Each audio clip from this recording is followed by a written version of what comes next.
noaa.pa@noaa.gov. The news release and graphics related to today's announcement will be available on noaa.gov shortly. For those of you joining us by webinar, this news conference is being recorded, so if you do not wish to be recorded, please disconnect at this time. And with that, I'd like to introduce our host for today, Dr. Mike Farah, Director of NOAA's National Centers for Environmental Prediction.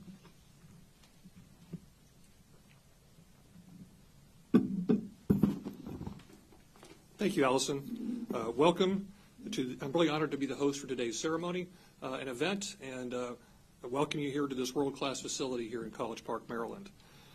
Scientists at NOAA's National Centers for Environmental Prediction are dedicated to delivering national and global weather, water, and climate information to protect life and property, as well as the economic well-being of the nation.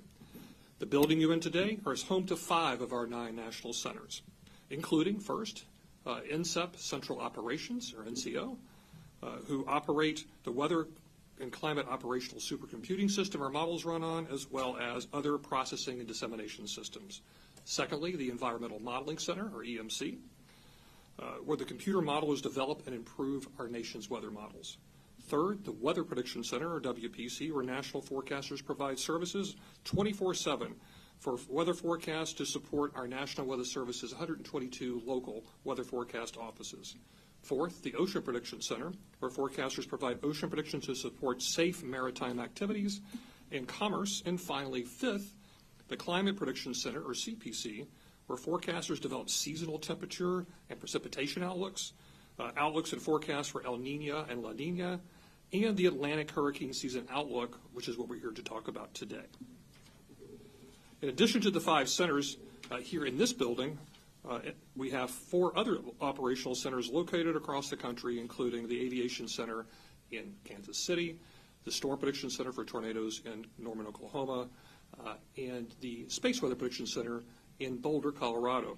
But perhaps the most well-known, for those of you in the media, is our National Hurricane Center, which is in Miami, Florida. And I would like to acknowledge that we do have the new director with us today, Dr. Mike Brennan. So the folks at the Hurricane Center, Mike and his dedicated team of hurricane specialists and marine forecasters have been busy helping communities prepare for the upcoming season, and they will provide the trusted hurricane forecasts that people rely on during the hurricane season this year, which runs, of course, from June 1st to November 30th. Today's news conference is about 15 minutes of remarks by our distinguished speakers, followed by a question and answer session with you, the reporters. We'll first take questions in the room before we move to those participating virtually through our webinar. So today's speakers are U.S. Department of Commerce Deputy Secretary Don Graves, NOAA Administrator Dr. Rick Spinrad, and FEMA Administrator Deanne Criswell. Now, it's my true honor to introduce our first speaker, actually who's going to give the introduction to the first speaker, my colleague Dr. Rick Spinrad, who I've had the pleasure of working with many years ago when he was the chief scientist for NOAA. Dr. Spinrad's held many other leadership positions within NOAA, including leading our nation, the National Ocean Service, as well as NOAA research. And put all together, that gives him really the depth and breadth that's really unparalleled in the history of NOAA administrators. So with that, it's my pleasure to welcome Dr. Spinrad. So the floor is yours.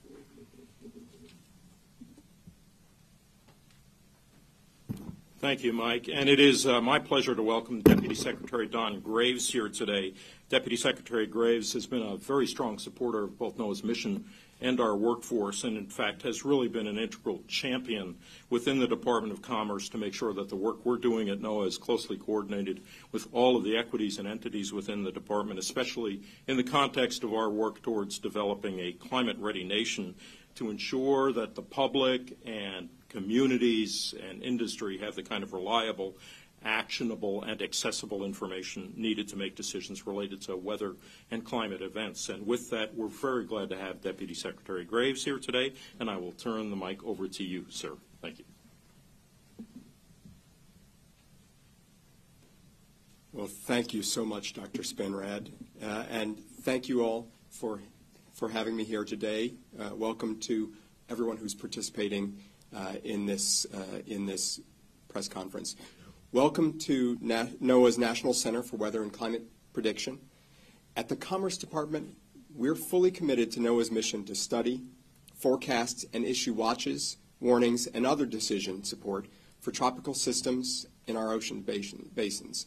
Here and in offices across the country, tireless work is being undertaken to forecast major storm systems, from the pilots who fly our hurricane hunters that collect the weather data that scientists use that track the patterns of severe weather events, to the scientists who use that data to make better predictions. It's no mistake that NOAA and the National Weather Service find their home in the Commerce Department. Hurricanes and the destruction they cause can have devastating impacts to affected communities and to local economies. We know that recent hurricane seasons have been particularly busy, with 3 back-to-back La Nina events, which only increase the threat of hurricanes. Last year alone, we saw 14 named storms accumulate, 3 of them hurricanes that hit the United States, causing a collective $117 billion in damages when adjusted for inflation. The World Meteorological Organization retired the storm names of Fiona and Ian, and those destructive storms made landfall in Puerto Rico and southwest Florida, respectively, and caused billions of dollars of damage. The increasing impacts and risks to U.S. communities from these destructive storms make the work of NOAA and its partners in government, the private sector, and NGOs all the more essential. It's critical that this work goes a long way to better prepare the United States for storms and effectively addresses environmental, economic, and humanitarian impacts to help communities recover from these events. To broaden the impact of NOAA's work, we have to make continuous investments focused on innovation aimed at supporting NOAA's ability to make accurate weather forecasts through implementing more powerful supercomputers, developing upgraded forecast models, extending NOAA's decision support services to local officials who are responsible for public safety, employing better satellite observations, including state-of-the-art GOES and polar orbiting satellites, and expanding community outreach to equip every community in the country with the information that they need to appropriately prepare and respond to potential hurricanes. These investments are critical because preparedness protects property, informs communities, and saves lives. NOAA's investments from the Bipartisan Infrastructure Law and Inflation Reduction Act, $6 billion in total, represent transformative opportunities to support all Americans, including vulnerable populations, in efforts to make our communities even more resilient to future weather and climate events. Just last month, the Department of Commerce and NOAA announced $562 million in recommended funding for projects across the country to help make coastal communities more resilient to climate impacts through the Climate Ready Coasts Initiative. These investments are a key part of NOAA's efforts to build a climate-ready nation, where our country's prosperity, health, and safety benefit from understanding climate change and taking action at all levels to reduce climate impacts. As we continue to make advances in understanding and forecasting hurricanes and extreme weather, our scientists strive to learn from every storm and apply that knowledge to future storm analysis. As a result, NOAA's hurricane predictions are more accurate than they've ever been, based on advancements with our new hurricane model. Reanalysis of forecasts for storms from 2020 to 2022 has shown that today the accuracy of our forecast track has improved by 40% since 2017, and the accuracy of our forecast intensity has improved by 46%. Since 2017, we've also improved the lead time for hurricane forecasts by 2 days, and the 7-day track forecast now has the same accuracy as the 5-day track forecast. The lead time of our storm surge forecast has also grown. Our 3-day advanced storm surge forecast today has the same accuracy as the previous 2-day forecast. These additional days of preparedness can make all the difference in places like Florida, Puerto Rico, and other parts of the country in mitigating the destruction and saving countless lives. These improvements not only make our country safer and more informed about hurricanes and their impact, but they also speak to the importance of the work being accomplished each and every day by the dedicated individuals at NOAA. As hurricane season approaches, the overarching message today is clear. NOAA and FEMA are prepared for the upcoming season. Now it's time for communities to prepare as well. It's absolutely crucial that all Americans living in the potential paths of these storms, even well inland of the coast, follow NOAA's guidance for preparation and determine your risk, develop an evacuation plan, and assemble the disaster supplies that you may need if a severe storm strikes.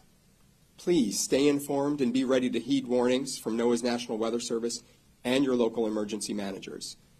NOAA, the Department of Commerce, along with our federal partners like FEMA, stand ready to serve the nation before, during, and after each storm, and ensure that communities have the resources they need to overcome the threat that hurricanes pose. Thank you for joining us today. Thank you to NOAA and FEMA for their continued service to make this country a safer place. I'm sorry I won't be able to stay for the rest of today's event, but with that, I am pleased to turn it back over to Dr. Spinrad. Thank you. Thank you, Deputy Secretary Graves, and good morning to everyone. So, welcome to the NOAA 2023 Atlantic Hurricane Season Outlook. Let me start by saying that whether you're joining us in person or remotely, we really appreciate your attention to this very important announcement. I want to extend my gratitude to my friend, Dr. Mike Farah, for hosting us, along with the many scientists, technologists, technicians who work around the clock in this building and elsewhere to provide weather, water, and climate forecasts and projections to keep the nation safe and informed. I want to take a moment to recognize also that although we're here today to announce NOAA's 2023 Hurricane Outlook, I do want to acknowledge the people of Guam, CNMI, Rota, Tinian, Saipan, as they respond and begin to recover from the devastating impacts of Typhoon Mawar. I'd also like to thank the NOAA employees working at the National Weather Service's Forecast Office in Guam, who sheltered in place to ensure continuity of forecast operations throughout the storm. I will say personally that to me is kind of the sort of extraordinary activity of our workforce, where they're putting mission first, and in many cases when their own lives and livelihoods and families are being threatened. So I can't overstate how much I, as administrator, appreciate the effort they've undertaken. And as officials begin to assess the damage, one thing is clear: the forecasts, warnings, and decision support services that NOAA provided saved many lives. That's unequivocal. So as we enter the start of hurricane season, NOAA and the National Weather Service stand ready to provide our nation with the best possible information. You just heard from the Deputy Secretary that best keeps getting better over time. From our researchers to our satellite operators, our hurricane hunter pilots and specialists and scientists, forecasters and communicators, we are prepared to help communities through the upcoming hurricane season with reliable forecasts, warnings, and decision support services. The question is, are you ready? Each year we host this news conference at a different hurricane-prone location to highlight the different hazards that a hurricane can bring. Since we're in Maryland today, I'll note that this year marks the 20th anniversary of Hurricane Isabel. Some of us, myself included, were personally affected by that, so we can certainly relate. Many of you who live here in the Mid-Atlantic might recall Hurricane Isabel, which made landfall as a Cat 2 storm in the Outer Banks of North Carolina, and whose storm surge wiped out a portion of Hatteras Island. Isabel also brought record storm surge up the Chesapeake Bay, resulting in significant flooding in Baltimore and Annapolis. Power outages, including at my own home, were a significant effect of the storm, and Isabel is directly responsible for 17 deaths, mainly through drowning, 34 indirect deaths. Several of those were attributed to carbon monoxide poisoning from generators running in closed spaces without proper ventilation. Carbon monoxide poisoning, in fact, is one of the leading causes of death after storms in areas dealing with power outages. Never use a portable generator inside your home or garage. This year also marks the 5th anniversary of Hurricane Florence, which experienced rapid intensification off the East Coast and brought significant flooding to the Carolinas. Riverine flooding, not wind, was the major cause of damage and loss of life in Florence. Damages from Florence are estimated to be $24.2 billion. Recovery efforts from the extensive flooding continued for 8 weeks. These recovery efforts were prolonged by impacts from Hurricane Michael, a destructive Category 5 storm, as it moved inland. Michael dumped heavy rain and brought hurricane-force winds across a huge swath of the eastern U.S. from Florida through the mid-Atlantic. Many of us remember where we were when these storms hit and how they impacted our communities. Marking their anniversaries helps us remember that being prepared means staying prepared. Another important facet of reviewing previous storms is that we can see the progression of improvements in our observations and forecasting systems that grew out of experience and knowledge each storm provided, whether it be by rapid intensification, intense rainfall, storm surge, or other features. NOAA is in a constant posture of upgrading and improving our service to this nation. Let me give you some examples of key enhancements we're making this year to boost our capabilities for the upcoming hurricane season. As you just heard from Deputy Secretary Graves, investments under the Bipartisan Infrastructure Law and the Inflation Reduction Act have afforded NOAA the opportunity to better support coastal communities responding to climate change through NOAA's Climate Ready Coasts initiative. We have 2 new forecast model enhancements this year. A major upgrade to our storm surge model expands probabilistic forecasts for storm surge to Puerto Rico and the U.S. Virgin Islands, now providing emergency managers and coastal communities with the most likely range of storm surge values so they can be better prepared and informed. Next month, we're launching a new hurricane model that will eventually become our primary hurricane model. The model, called the Hurricane Analysis and Forecast System, was developed by NOAA researchers with hurricane disaster supplemental funding in 2018, 2019, and 2022. Retrospective analysis of storms in the North Atlantic Basin from 2020 to 2022 showed that the new hurricane model provides up to a 15% improvement in track and intensity forecasts over existing models. Directed by the Weather Act of 2017 and developed under NOAA's Hurricane Forecast Improvement Program, the new model aims to improve forecasts for rapid intensification. All of our forecast models run on NOAA's operational supercomputing system. In July, we'll be expanding our supercomputing capacity by 20%. This upgrade will allow us to run more complex forecast models and provide faster and more efficient computing power for operational prediction, research, and development. Once implemented, the system will be able to perform 29 quadrillion calculations per second. The expansion will provide the supercomputing power that's necessary to support forecast model upgrades for years to come. Additional notable product and services upgrades include this year, the National Hurricane Center extended their tropical weather outlooks from 5 days to 7 days. Being able to forecast further out in time helps emergency managers better prepare for the storm. Also, the Weather Prediction Center's excessive rainfall outlook will be operationally expanded out to day 5 this season. Flooding is the deadliest tropical cyclone hazard in the U.S., and these outlooks now provide up to 5 days of lead time on the threat of flash flooding from intense rainfall. This year, we're also continuing to improve our use of various observing tools to better sense the atmosphere within a storm, as well as the ocean state surrounding the system. This includes unmanned drones, sounding balloons, as well as additional sail drones and underwater gliders. Thanks to bipartisan infrastructure law funding, NOAA's National Data Buoy Center will modernize and upgrade the Tropical Atmosphere Ocean, TAO, buoy array. Data from these buoys are fundamental to understanding our knowledge of El Nino and La Nina, as you just heard the DepSec allude to, and our ability to better simulate and predict them in climate models.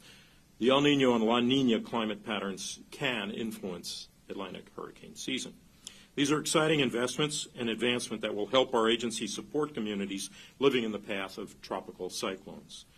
This funding and these new capabilities will go a long way in helping us build a climate-ready nation that's more resilient to the threats posed by climate change. So, without further ado, let's dive into this year's Atlantic hurricane season outlook. NOAA is predicting a near-normal 2023 Atlantic hurricane season. Specifically, there is a 40% chance of a near-normal season a 30% chance of an above normal season, and a 30% chance of a below normal season. For the range of storms expected, NOAA calls for the following: 12 to 17 named storms with top winds of at least 39 miles per hour. Of these, 5 to 9 are forecast to become hurricanes with maximum winds of at least 74 miles per hour. This includes 1 to 4 major hurricanes ranking as Category 3 or above and winds of at least 111 miles per hour. Before I close, I'd like to take a moment to remind you now that it's time to prepare. Remember, it only takes one storm to devastate a community. Regardless of the statistics I shared, if one of those named storms is hitting your home, your community, it's very serious. I'd also like to give special thanks to the skilled and dedicated forecasters at the National Hurricane Center in Miami, who work around the clock to deliver timely and accurate forecasts each and every hurricane season, as well as the hurricane hunters who fly hundreds of hours each hurricane season to support critical hurricane forecasting and research, and the numerous members of the emergency management community who are so critical to protecting lives and property. And the experts at the Climate Prediction Center, who develop seasonal outlooks, including the hurricane seasonal outlook, which are used as a tool by decision makers, emergency managers, and the public when preparing for the season ahead. And finally, the dedicated forecasters of the National Weather Service, who work around the clock in every U.S. community to provide weather forecasts and warnings the entire nation can depend on. The dedication of these public servants quite literally saves lives and safeguards our communities and businesses.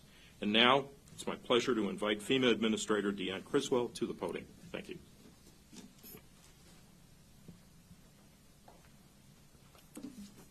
Good morning, everybody. Thank you, Administrator Spinrad, for that incredible briefing on what we're going to be seeing this year, and just for your continued partnership, right? I think as we have heard all of the advances that the Prediction Center has made and how we can better improve our forecasting, it makes such an incredible difference to the emergency management community and how we can make sure that we're getting the right information to people in a timely manner so they can take the appropriate actions to protect themselves and their families. We simply just cannot do our jobs without the support of NOAA, the National Hurricane Center, as well as the National Centers for Environmental Protection. But I'd also like to take a minute to thank all of the journalists and the media in the room, because you help us amplify that message. Everybody gets their information in different ways, and your ability to help get out to all communities really makes a difference in making sure we're getting that critical information in a timely manner. I think as we've heard today, the 2023 Atlantic hurricane season is quickly going to be upon us, but we are already in the Pacific hurricane season right now. And as we are seeing the impacts of Super Typhoon Mawar, what we are seeing is that these types of events are increasing and intensifying more rapidly, which is what we saw over the last few days. But it also reminds us, and I think as we've heard today already, that regardless of the number of named storms that are out there, regardless of the time of year, whether we're in the peak of hurricane season or not, it just takes one, and it can happen with the very first storm, which is what we're seeing right now, very first storm of the Pacific hurricane season, causing significant damage. So that means that we do need to prepare today, and so grateful to have this opportunity to get this message out there. FEMA is ready, but we are just one part of the team to make sure that we are increasing the preparedness across the nation. It takes our partners like NOAA and the Department of Commerce, as well as the entire federal family, to make sure that we are ready to meet this challenge, and I can tell you that we are ready to meet this challenge. We take the time to reflect, right? We took the time to reflect on the lessons that we have learned from last year and previous years and carry those forward into this hurricane season. We also want to look at the efforts that we've made and the impacts and the advances that they've made to helping our communities. And so I just want to give you a few examples of some of the things that we have done to make sure that we can help communities before, during, and after disasters better every year. One of the areas that I have been very focused on is our ability to try to meet people where they are. instead of having individuals and having communities try to navigate the federal government. How do we bring those services to the people? And recognizing that every community and every individual has a unique experience, has unique needs, and their impacts will be specific to them. And so we can't have a one-size-fits-all approach to how we prepare, how we respond, and most importantly, how we recover from these disasters. And so we did a few things over the last year to make sure that we are living up to meeting people where they are. We changed our policies to make sure that those who need our help the most have the ability to access that help, and that we're removing barriers so those that are eligible for assistance can actually access that assistance. One of these things was a policy change to the types of documentation that we accept to prove that you own your home or that you occupy your home. And because of this update, I'm very proud about the number of individuals that have been able to get assistance. Since we made this change, over 128,000 individuals and families have been eligible for assistance, bringing over $754 million into their pocketbooks to help them jumpstart their recovery. These are individuals we would have denied assistance in the past because of our policies, but because of these simple policy changes have really made a difference in the ability for these individuals to start their recovery process. We're also leveraging technology in ways to help us improve our response efforts. A couple of examples of things that we've done here. During Hurricane Ian last year, we used the first multi-agency deployment of geospatial resources to the field to really help us pinpoint those communities that had the most impact, to help direct all of our resources in a way that was more timely. Really helped us use the intelligence in a way that we were able to operationalize it and make life-saving decisions. We also continue our work to help communities build resilience to disasters. We're seeing more and more impacts from these hurricanes, and so we have to get ahead of that, and we have to make communities more resilient and reduce the impacts that we're seeing. Just last week, we announced over $160 million in climate resilience funding.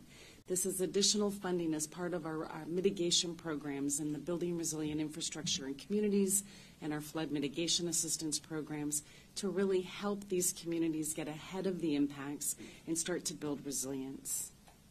We also selected an additional 46 communities for direct technical assistance, helping these communities, bringing the federal family together to come into these communities and help them think about the ways that they can build resilience, the way that they can reduce impact and be more eligible for the different grant programs that are available across the federal government.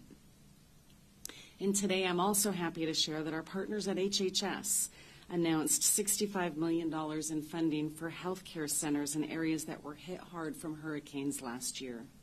This funding is going to help prevent flooding, upgrade emergency generators, and improve communication and mechanical systems ahead of future disasters. This is yet another example of the Biden-Harris administration's whole of government approach to making sure that our communities are more prepared to withstand the impacts of these extreme weather events. And as I said, we are just one part of the team. FEMA is not in this fight alone. And one of my main focus areas is making sure that those that may have been impacted or may be impacted by a hurricane are also ready. Because our best defense against disasters is our local community. Our neighbors helping neighbors, they are our true first responders. And so as we heard, the time to prepare is today. The time to prepare is now. And so there's three things that I think everybody should do today. First, know what your risk is. Hurricanes, they are more than just the cone that we see. They are storm surge. They are significant rainfall. They are carbon monoxide poisoning after. There are so many other hazards, and so you need to know what your risk is, where you live, so you can take the appropriate measures to protect your family. Second, know how you're going to get information. Again, thank you to the media for helping us do that. We all get information in very different ways. There are a number of resources that are available. We always encourage everybody to download the FEMA app. You can also download weather apps from NOAA and the National Weather Service. also in your local community, and sign up for their emergency alerts so you know how you can get information so you can take immediate action when needed. And then third, make an emergency plan. Do you know where your evacuation zone is? Do you know which evacuation zone you're in? Do you know where you're going to go if you're asked to evacuate? Remember that if you are asked to evacuate, moving away from the hazards does not necessarily mean that you have to go another state or two away. It could be just 5 miles away from the hazard into an evacuation center until the threat has passed. So take the time today to learn which evacuation zone you're in and what actions you will take if you are asked to evacuate. And as part of your planning process, it's also time to review all of your important documents. Make sure you have them prepared and ready to go with you in case you need to use them. Review your insurance policies and consider flood insurance if you don't have it already. At FEMA, we say that no two disasters are the same. And in that same spirit, being prepared means that it is not a one-size-fits-all solution. You need to understand what your risk is, what your family needs are, what your unique circumstances are, to take those appropriate measures to protect you and your family. So I implore everybody that is watching at home, listening to this in their car, or reading this in your local newspaper or social media event, learn today what your individual risk is and the actions that you're going to take and plan accordingly. These storms are going to continue to develop faster. They are going to be stronger. They will last longer. FEMA will be ready to support you. If one hits you, are you going to be ready? So with that, I'll turn it back to Dr. Farrar.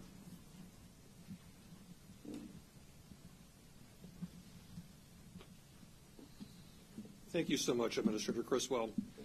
Before we moved on to the Q&A portion, I'd like to I'm sorry, that's the wrong one. Yeah, it is correct. I'm sorry. Before we move on to the Q&A portion, I'd like to introduce Matt Rosenkrantz, who is our lead hurricane season outlook forecaster with NOAA's Climate Prediction Center. Matt will be available to answer questions about the science behind today's hurricane outlook. So we'll begin with questions from reporters in the room. Please raise your hand, and Allison from NOAA Communications will bring the microphone to you. For those of you joining us by webinar, you may also ask a question using the raise hand feature. Until such time as you're called upon, please, everyone online, please keep your phones on mute. When we do call on you, then unmute your microphone, state your name and media affiliation before asking your question, and the same for the reporters in the room as well. If you prefer to submit a written question, you may also do so using the question box on the right of your screen, and we'll read your answer aloud in the room. Also, if possible, if you have something to be directed to a specific person of our speakers, please let us know who you're directing your question to. And we'll do our best to answer questions in the time available. So for now, we'll take the first reporter question in the room. Seth Borenstein, AP. For Matt, in terms of the forecast, I assume, like others, you're dealing with the clash between El Nino dampening and the very hot Atlantic increasing. Can you explain a little the dynamics there in your forecast?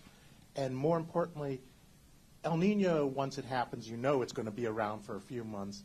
How confident are you that the hot Atlantic, the record hot Atlantic that we're seeing now, will be there for a few months? And can you give some insight onto why it is so warm?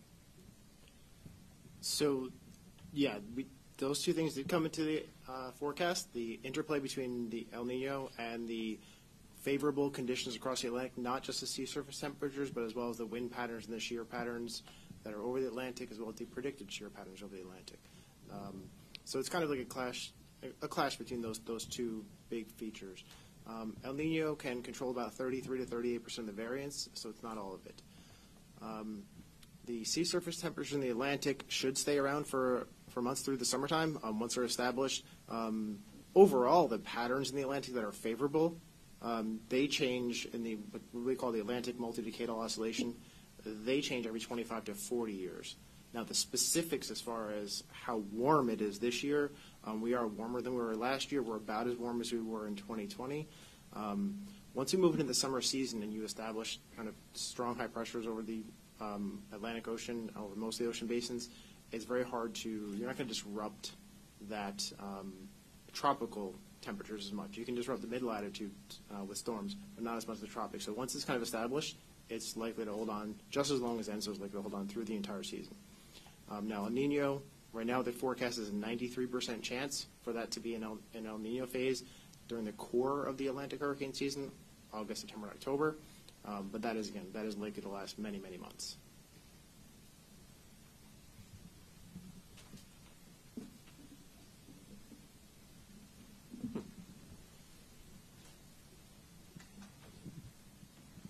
Hi there. Either for Matthew or Dr. Spinrad, or actually I guess any of the three could address this. Chase Kane with NBC, wondering about the sort of abnormally warm ocean temperatures, the impact that can have on rapid intensification.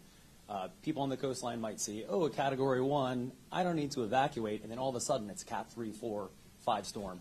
How do you communicate that risk as these temperatures get warmer and these storms intensify more quickly? So I'll start and then ask if anybody would like to do it. I mean, we've certainly been communicating this risk through our forecasters at the Hurricane Center. Our hurricane models have also been able to improve the rapid intensification forecasting over the last several years. So we've been able to communicate that earlier than has been possible in the past. And if there's anybody who'd like to add anything else? I want to make sure Administrator Criswell talks about their response, but I want to add a little bit geekier perspective on the intensification, because I think I may be the only card-carrying oceanographer in the room. And I will point out that one of the important things that we're doing at NOAA is looking, obviously, at sea surface temperature, but also it's about total heat content. And so making use of a lot of satellite capabilities and then the new observational capabilities that we alluded to, like gliders, for example, allows us to get better information about how much total energy is in the ocean available to contribute to intensification. So that's part of the improvement that you've seen that then gets reflected in the kind of forecast that Mike just alluded to. It's a great question, and I think one of the things that we have to focus on as we go into this hurricane season is not just the hazard itself, right? Not just the category of the storm, but all of the risks that go with it. And so is it going to intensify more rapidly? What are the other pieces that we're concerned about? You know, the new accuracy or the modeling that we're going to be able to do for storm surge. This part of risk communication is where I think that we need to direct our focus to, and using all of the mediums that we have available. And it's going to be even more important that we start to get those types of messages out sooner across all forms of social media, national and local news, but using the emergency alert apps that people have to be able to get that information, to be able to take action quickly. But you can only take action quickly if you take the steps today to make sure that you're ready to take that action quickly. And so being able to communicate those risks and what those risks are and not just the category is going to be a cultural shift, right? And a mind shift for the people that live in areas that are typically going to say, well, I've lived through a Category 1 and then all of a sudden it's a Category 3, or I've lived through this before, and now we have intense storm surge, and we have increased rainfall that's creating additional hazards that they haven't experienced before. The risks of these storms are different than the risks that they faced 10 years ago. We have to be able to get that message out to people.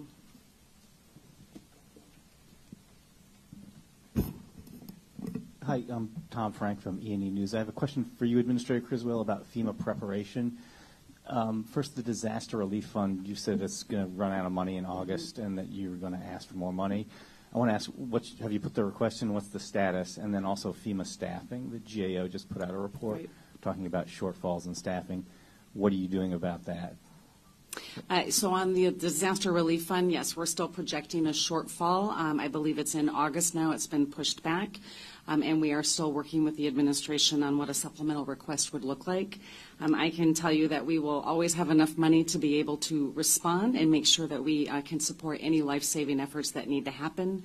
But if we do end up with a shortfall, we would see some impacts to the ability to continue ongoing recovery operations. But we continue to work with the administration on that. And as far as staffing in the GAO report, our staffing models in the past have been based on a peak hurricane season type of planning assumption, but we're seeing the threats and the hazards that we're facing that affect us year-round. January 1 through December 31st, we're seeing an increased and a sustained operational tempo. And so we are taking, steps to re-look at what our planning assumptions are, throw on top of that a global pandemic, supporting other emergency events around the areas that don't necessarily get to Stafford Act declarations like the Ohio train derailment, and we have to relook at what that is. But the GAO report also just focuses on our disaster response force. We also have all of our staff that are at headquarters that we can reassign as needed to support our disaster response. We have our surge capacity where we can tap into all of our DHS partners and other federal partners to come in and support different areas. And we did just get great legislation passed by Congress that gives us USERRA protection. That's going to really change our ability to recruit the biggest part and the most critical part of our workforce, which is our reservists. And so they now get job protection. And so now we have the ability to recruit very specifically some subject matter experts, but also broaden the pool of individuals that want to be able to support response operations like this but have a day job. Now they'll have that job protection to be able to go in and support some of our efforts as needed. And so we're using that as a targeted recruiting tool going forward.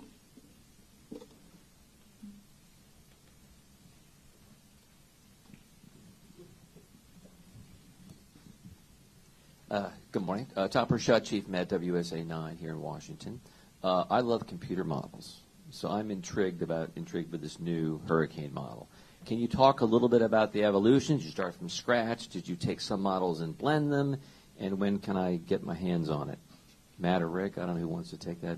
I can start. Okay, please. So the new hurricane analysis and forecast system is actually being built on the framework of our unified forecast system. This is where we're taking a unified framework for our global and regional models. And so it's been built inside that framework. So we did not start from scratch, but we've added new physics, improved data assimilation and dynamics, and as Dr. Spinrad talked about, right out of the box, the very first time we're going to implement it, at least for the 3 years we ran it in retrospective, we were getting around 15% improvement on track and intensity forecasting that we used to have on our HWRF and HMON limited area of hurricane models. Those aren't the only models. We still make use of the global models like the GFS, our international models like the European model as well, and statistical models. So all those are thrown into the mix, and you add on top of that the expertise of our forecasters at the Hurricane Center. So we're continuing to incrementally improve the quality of our modeling. Oh, it's going to be implemented about a month from now, in late June. Okay, I think we've got our first question online. Yes, we have a question online. We have a hand raised from Lance Blocker. Lance, I am unmuting you now. You have to unmute yourself. Please remember to state your media affiliation before you ask your question. You're good to go, Lance. Yeah, thanks a lot. Lance Blocker here, CBS 17 News in Raleigh. Hey, we've had a lot of talk about the impressive El Nino and the above average sea surface temperatures. How did you guys simulate this upcoming season to reach the forecast with somewhat of a rare, unique combination with the upcoming months? And did you use any emergent technologies like machine learning or AI with that process? So we do have we use the global models, again, from our own center and from our partners around the world, UK Met, European Center. That inherently takes into account the sea surface temperatures in the globe all at once. We do have work with the Atlantic Oceanographic and Meteorological Laboratory that has a specific model that addresses interbasin Pacific versus Atlantic sea surface temperatures. That was injected into the forecast. And then we have a few other statistical models. So those are all put into the forecast. The team met. We discussed the weak points, the strong points of each one of the models. And then our consensus forecast was the forecast we came up with. And what was the second part of your question? Yeah, I was just wondering if there was any new technology applied to it, machine learning, AI, any of that, or is it still in experimental phase? For this product, that is, machine learning AI is still in a developmental phase for this product. Thank you. All right, thank you. We now have a question from Rebecca Hersher. Rebecca, I am unmuting you. Can you please unmute yourself? Yeah, thanks. Rebecca Hersher from NPR. I'm wondering if it's abnormal to have this many storms forecast, a 70% chance of a normal or above normal year during the year with El Nino? Has that happened before? It seems like a pretty large number. Yeah, so when I look back on the historical data we've had anywhere from 6 named storms to 18 named storms during El Ninos. The stronger an El Nino event, usually the less amount of storms you have. But we are also in an active era, and having a strong El Nino with an active era and such warm SSTs, I've only seen it one other time in the historical record. There's not a lot of analog evidence for it. So it's definitely kind of a rare setup for this year. And that's why our probabilities are not 60 or 70%. They are a little bit to reflect that uncertainty that all of our, combined a couple hundred years of experience doing tropical analysis with the team. When we looked at it, we were like, wow, there's a lot of uncertainty this year in the outlook. So that's why we have those probabilities and the ranges the way they are. All right, thank you, Kara. Next, we'll have a question from Kara Corte, CBS News. Kara, I'm unmuting you now. If you can unmute yourself as well. Thank you all for doing this. Administrator Criswell touched on this a bit, but can you all speak to how you anticipate increased intensity of these storms due to climate change this year and beyond? And then also, I believe there were storms fairly late in the season last year. Is that a trend we can expect again this year and in the future? Thank you.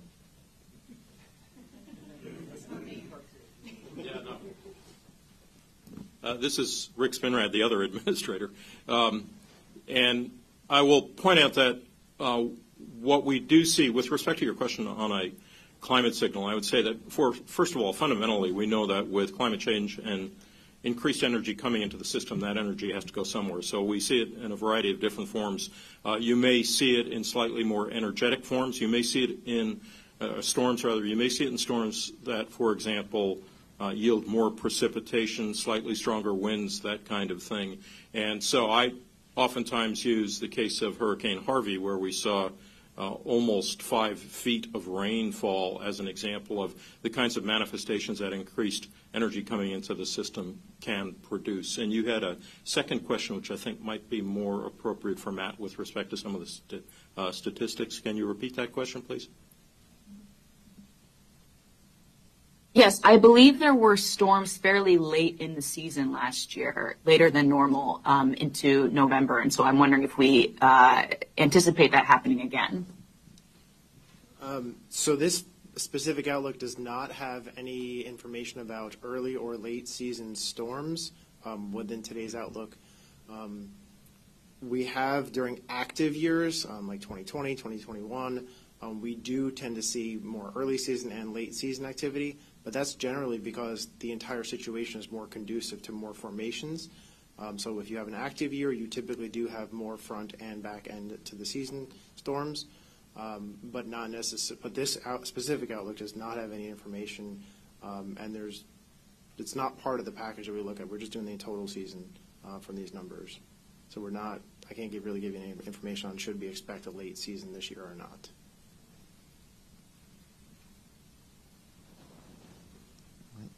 Thank you. Next, we'll go to Scott Dance. Scott, I am unmuting you if you can unmute yourself as well. Yeah, thank you. This is Scott Dance with the Washington Post. I was just wondering, is this forecast maybe a sign that global warming and ocean warming in particular could change the way that El Nino behaves in the Atlantic basin in hurricane season, or the effect of it, limit the effect of it in some way? So there's kind of 2 parts to that answer. There is open areas of research within NOAA and the academic community on the global response to El Nino or La Nina, and what does that look like in future scenarios with a warming planet. And then so that's an open area of research that still needs to be investigated. And then as far as this year, El Nino versus the sea surface temperature, as I said, it's a pretty rare condition to have both of these going on at the same time. Favorable conditions in the Atlantic, the El Nino developing. So there's not really a lot of analog for that to look at.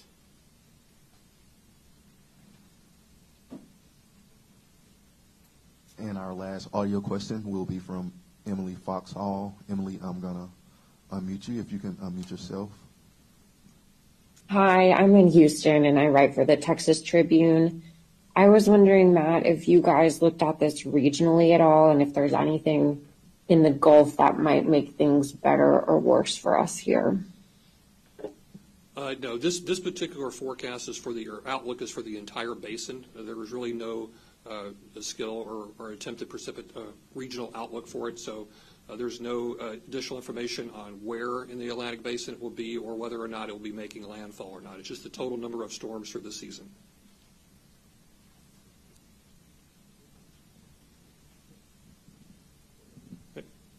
Claire Fiesler with the Post and Courier in Charleston, South Carolina. Can perhaps Administrator Criswell can talk about this. Can you talk about recovery efforts in situations of high-frequency storms making landfall within 2 weeks of each other in the same place? This is something that we've dealt with in South Carolina.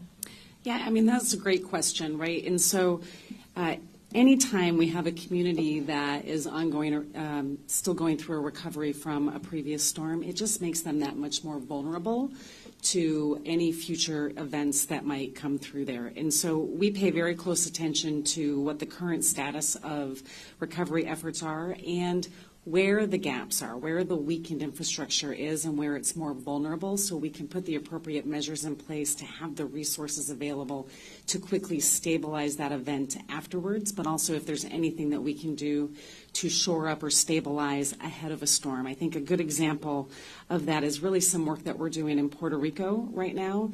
After Hurricane Fiona, we used our ability to go in and provide some stabilization to the power grid to help make them more resilient for this coming hurricane season, an effort that's a temporary measure to increase the number of megawatts that they're able to produce to help make sure that they can withstand. That's just one example, and those are the types of things that we work with governors and my state directors with if they are going to experience a storm and understanding what their impacts are and where their recovery efforts are, but really listening to them where their greatest concerns are and where their greatest needs will be.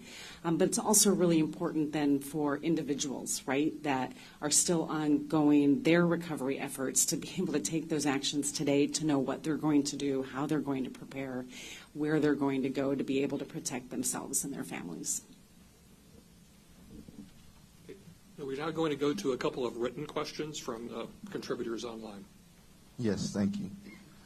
Our first written question is from Judson Jones with the New York Times. Judson wants to know, with above average sea surface temperatures and current weather patterns, is there a concern for early season storms forming near the U.S.?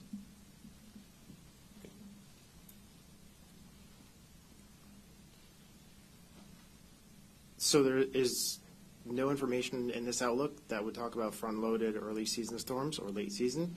I do know that I looked at the Hurricane Center website this morning, and they do have a small area of potential in the next 7 days, just off the Carolina coast, but it's only a 10% chance. That's the current Hurricane Center. And you stick with the Hurricane Center, watching them day to day, hour by hour. The forecasters are always there updating their tropical weather outlooks. So that's probably your best source of information for day-to-day information. So thank you, Matthew. We have a question from Holly Parker with WNO. Given the issues of rapid intensification and warmer waters, has that affected how many major hurricanes you forecast for the season in proportion to the total number of hurricanes at all? Yeah.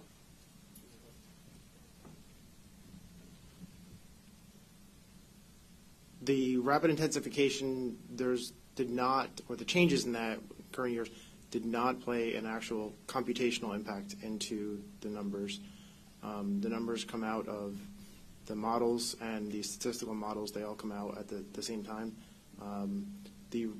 There is a relatively smaller percentage, with 1 to 4 major hurricanes, as a percentage of the number of named storms that could make major hurricane. And that's really a reflection of the potential for increased shear and increased stability due to the impacts of El Nino. We tend to see more of an impact on the major hurricanes rather than the number of named storms when we look at the statistics between past El Nino events and then obviously this current forecast El Nino event. All right. Thank you. We have one more question, chat question from Matt Brickman from NBC New York. Understanding that having these two conflicting factors is unusual, can you speak to the reasons for the warmer than usual Atlantic sea surface temperatures this season during an El Nino year? No, I don't have the knowledge of the attribution of why the sea surface temperatures in the specific spots in the Atlantic stayed warm this year. I mean, I understand the general physics behind it, but the specifics for this year would be more of a bit of an attribution study that could be done either by the researchers or even some of my colleagues. Okay, I think we have time for one more question in the room. Allison?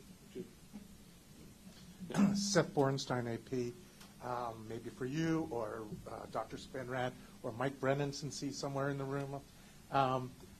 Back to the new hurricane forecast model.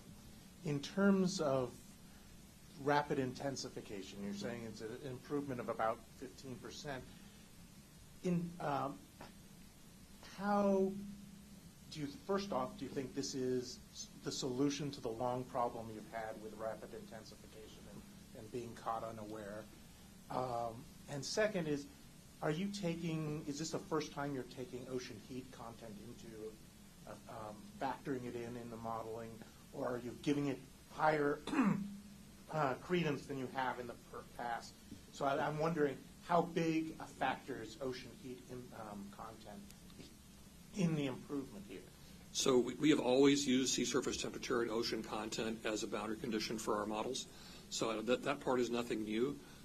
Certainly better modeling, better physics and everything else, and better use of data has led to incremental improvements in our intensity forecasts. So, I mean, there's no silver bullet here.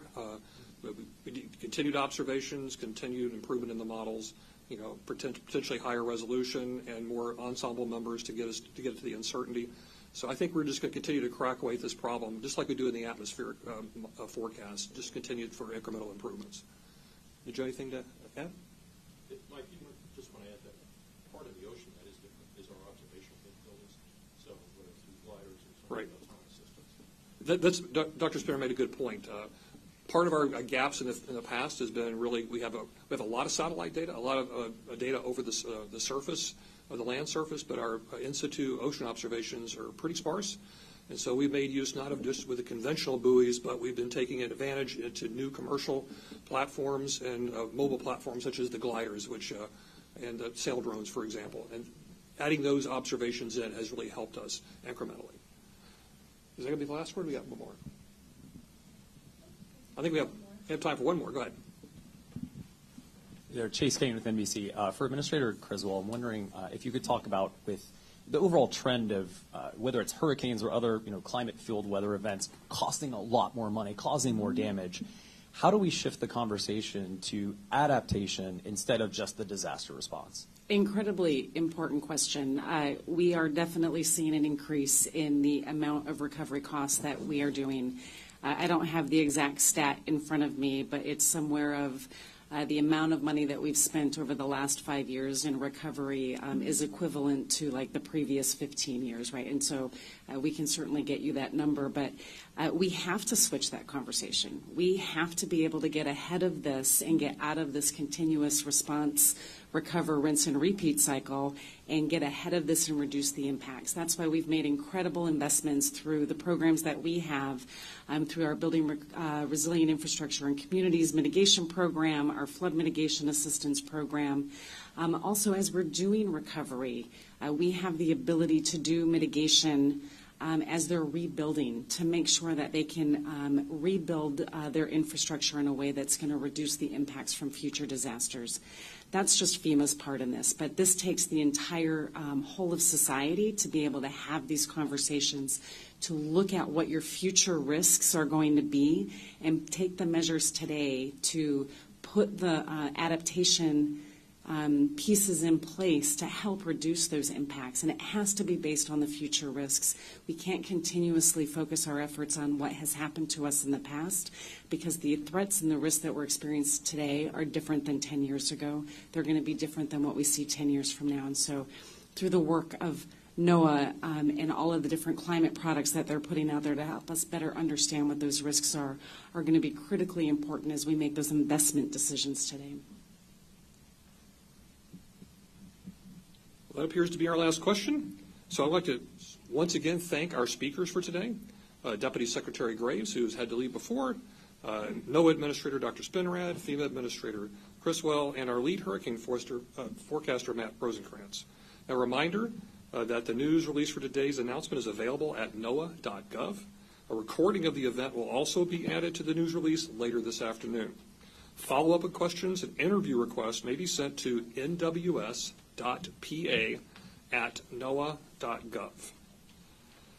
So thank you all for coming. I really appreciate all your wonderful questions and interaction. And that concludes today's press conferences. And thank you for joining us, and have a wonderful day.